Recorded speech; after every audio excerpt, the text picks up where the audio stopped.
ক্ষমতাচ্যুত প্রধানমন্ত্রী শেখ হাসিনার বিরুদ্ধে জুলাই হত্যাযজ্ঞের মামলায় রায়ের দিন ঘোষণা ১৩ নভেম্বর। দেশের ইতিহাসে এই প্রথম সাবেক কোনো প্রধানমন্ত্রীর মানবতা বিরোধী অপরাধের বিচারের রায় হতে যাচ্ছে। এরই মধ্যে সব প্রস্তুতি সম্পন্ন করেছে প্রসিকিউশন। বিস্তারিত শাকের আরজু রিপোর্টে। আপনার প্রিয় কাপড়ের যত্নে এলো এনজাইম সমৃদ্ধ Arik silver wash detergent powder 500 গ্রাম মাত্র 70 টাকা। প্রিমার্ক। ৫ আগস্ট শেখ হাসিনা পালিয়ে যাওয়ার পর পুনর্গঠিত ট্রাইব্যুনালে প্রথম মামলা হয় শেখ হাসিনার বিরুদ্ধে।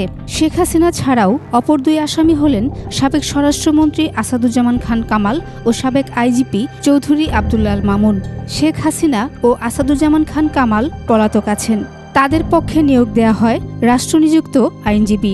যদিও শেখ হাসিনার আইনজীবী বিচারিক প্রক্রিয়ায় পুরো সময়ে তাদের সঙ্গে যোগাযোগ করতে পারেননি বলে জানান গণমাধ্যমকে।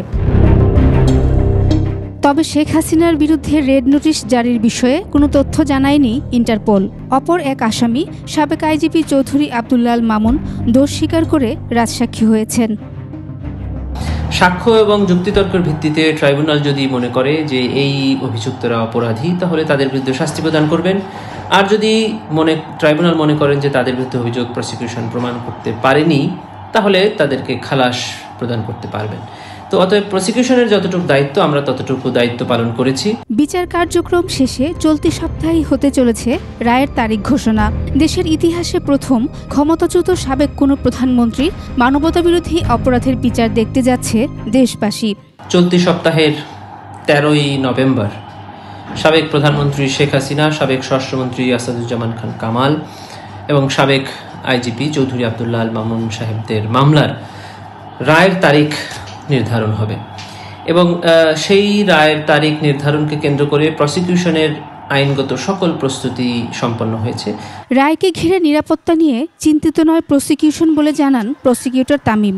নিরাপত্তার ক্ষেত্রে আমরা কোনো শঙ্কাবোধ করছি না, কারণ নিরাপত্তা ব্যবস্থা করার দায়িত্ব আইন শৃঙ্খলা বাহিনীর এবং সরকারের, সেটা নিশ্চয়ই তারা করবেন। আমাদের দায়িত্ব হলো আদালতে অর্থাৎ ট্রাইব্যুনালে কোনো একটি অভিযোগের পক্ষে সাক্ষ্য উপস্থাপন করা, যুক্তিতর্ক তুলে ধরা। এর আগে অপরাধ প্রমাণিত হয়নি দাবি করে শেখ হাসিনা ও কামালের আইনজীবী খালাস চেয়েছেন। অপরদিকে শেখ হাসিনা ও আসাদুজ্জামান খান কামালের সর্বোচ্চ শাস্তির আবেদন করেছেন চিফ প্রসিকিউটর। আর রাজসাক্ষী হওয়ায় সাবেক আইজিপি চৌধুরী আব্দুল্লাহ আল মামুনের কোনো সাজার আবেদন করেনি প্রসিকিউশন। শাকের আরজু, ২১ টেলিভিশন, ঢাকা।